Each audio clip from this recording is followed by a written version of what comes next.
I looked out at the beautiful azure waters and watched the small waves lapping on the white sand. I felt such peace, such happiness being here with my wife as we celebrated our 30th anniversary. A few moments ago, the tranquility of this paradise island was shattered. Mary, let me get this straight. We are here celebrating our 30th wedding anniversary on this romantic island, and you tell me you want to spend the night with another man. How can you even ask me that question? Mark, honey, don't be like that. You know I love you more than anything in the world. I just want to do this for John and Amy. I know you were as moved by their story as I was. It'll just be one night. One night to bring a little happiness to a dying and lonely old man. And besides, it doesn't mean you'll be all alone. I've seen the way you look at Amy. She's a beautiful young woman. Yes, Amy's a beautiful young woman, but she's not my wife.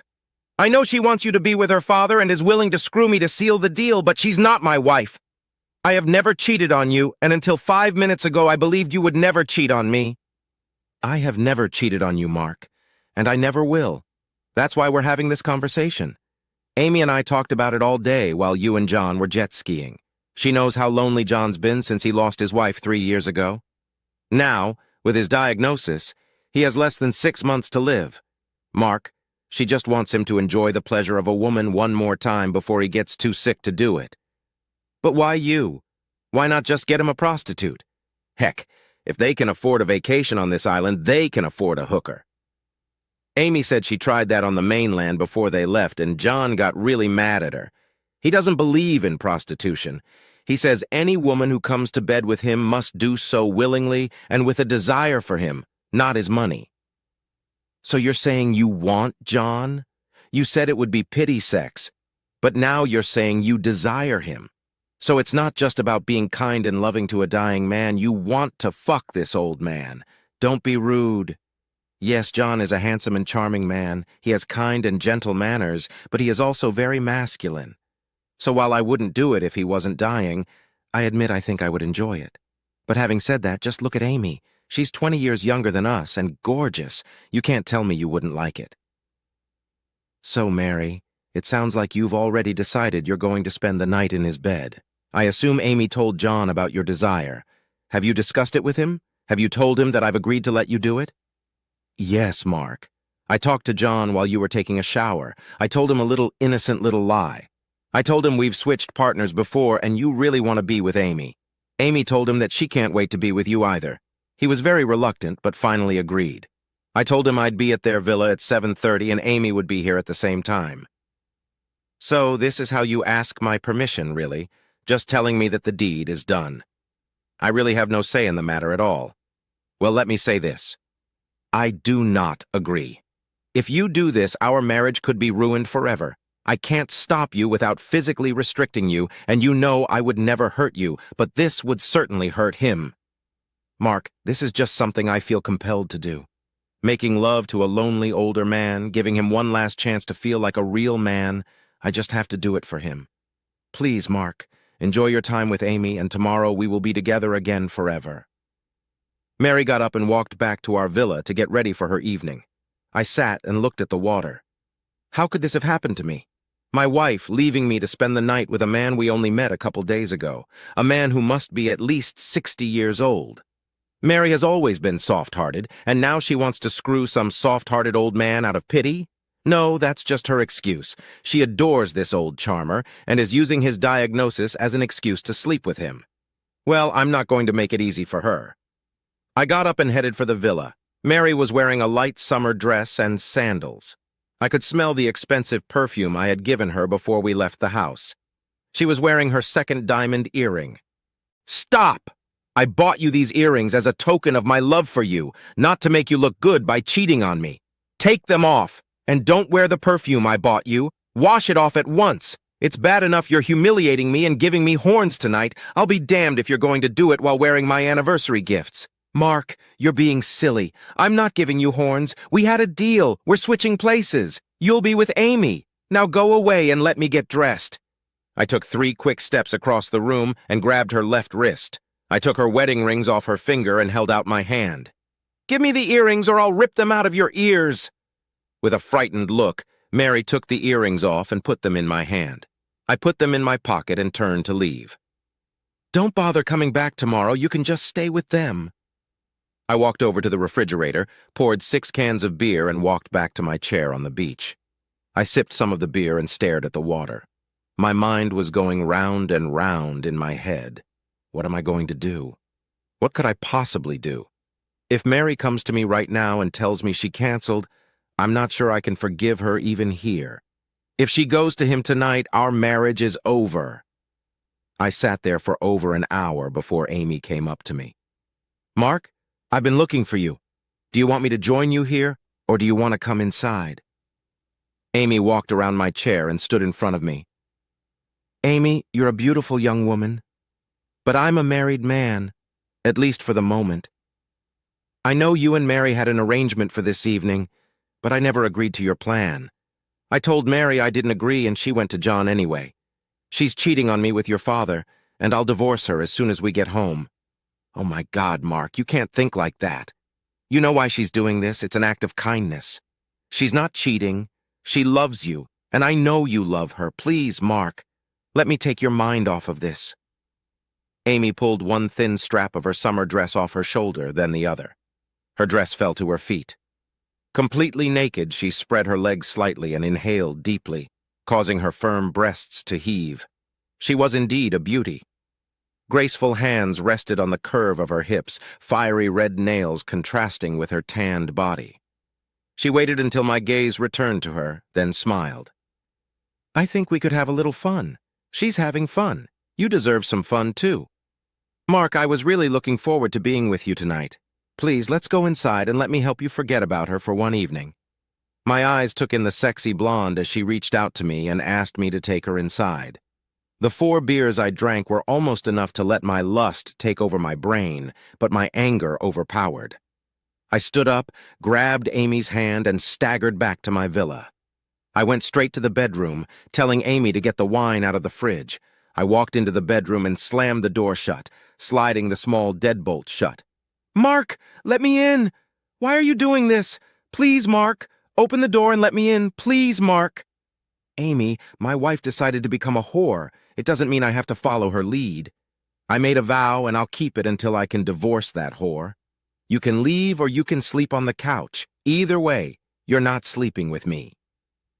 Amy tried to convince me to open the door before finally giving up. I got into bed and pulled a pillow over my head.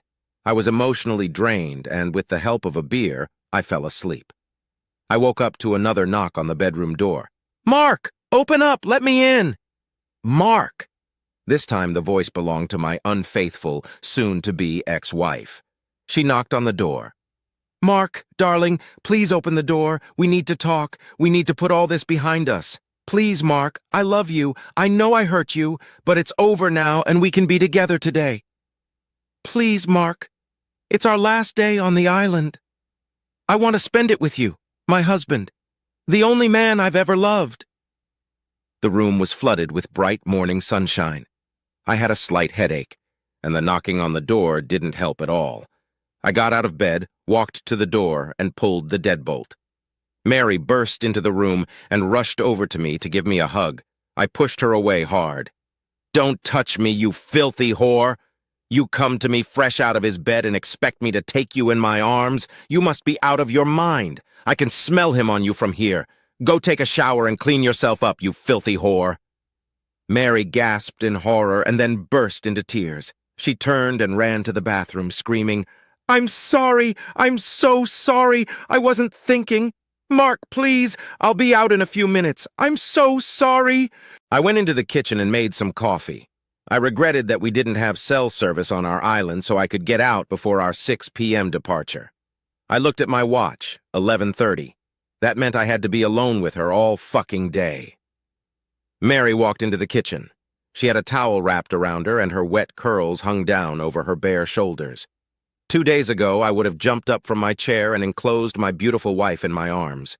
Today, I just stared at her, sipping my coffee. Mark? I'm all clean now. I've washed everything several times. Mark? Please, I'm still me. I'm still your wife.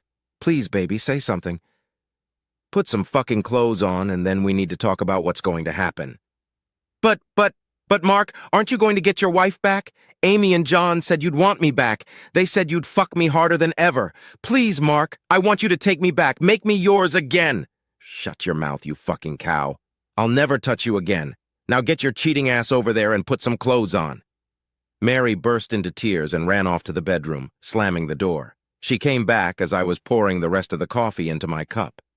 Mary saw the empty coffee pot and realized it wasn't worth asking me to make more coffee. She quietly filled the pot and turned it on. Once the tea was brewing, she poured a cup and sat down at the table. Mark, Amy told me that you locked yourself out of her at night. I don't understand why you did that. I thought we'd have a good laugh about our adventures and then you'd make love to me all day. God, who the hell are you? You can't be the same woman I married 30 years ago. How could you possibly believe that I would go along with this fucking plan? Mark, we're on a tiny island. The other 2 villas are empty, so it's just the 4 of us.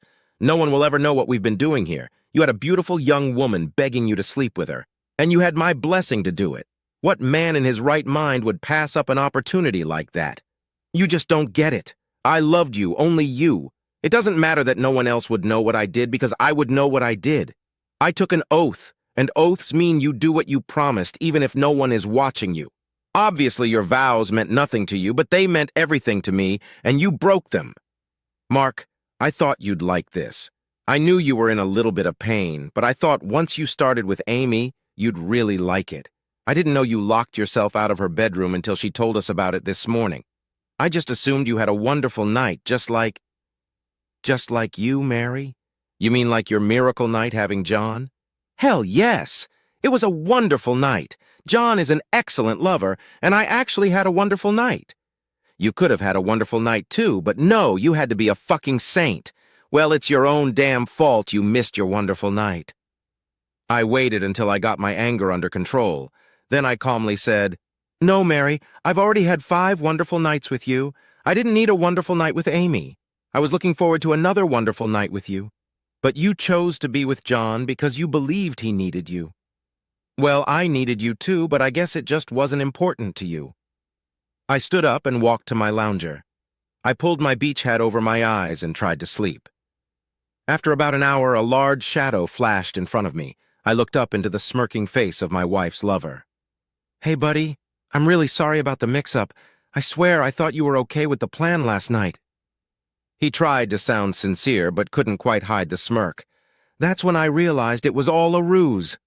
The lying bastard sold Mary a sob story and the stupid bitch bought it. This guy enjoys having sex with married women and is using Amy to help it happen. I understand that, John. I slowly stood up. John held out his right hand for a handshake. I looked up into his face and his smirk was triumphant. He truly believed he had outplayed me. I carelessly raised my left hand in an awkward handshake.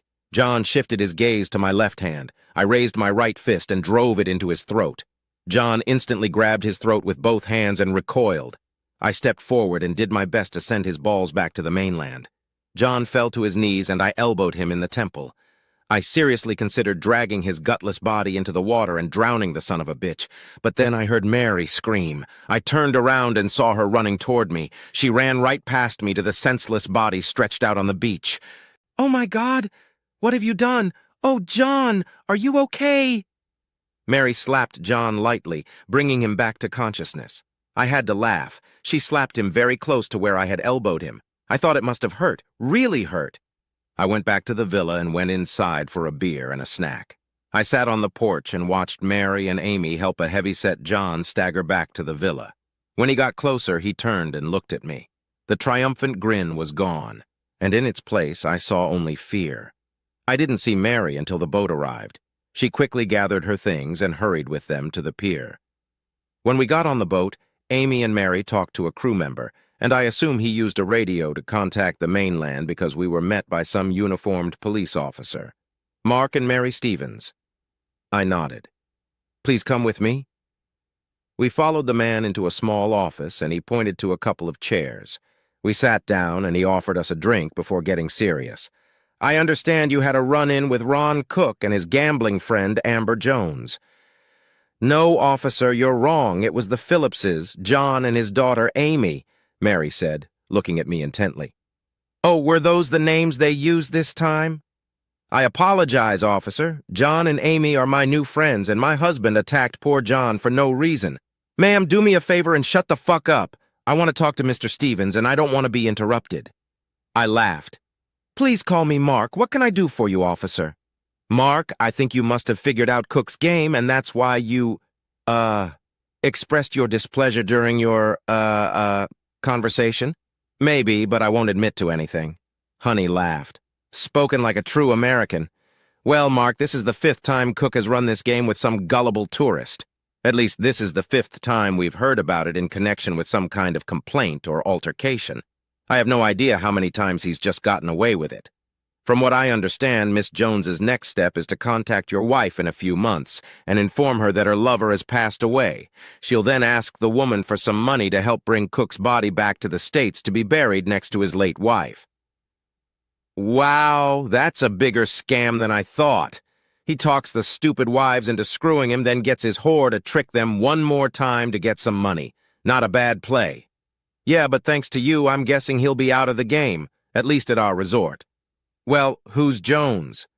Obviously, she's not the daughter.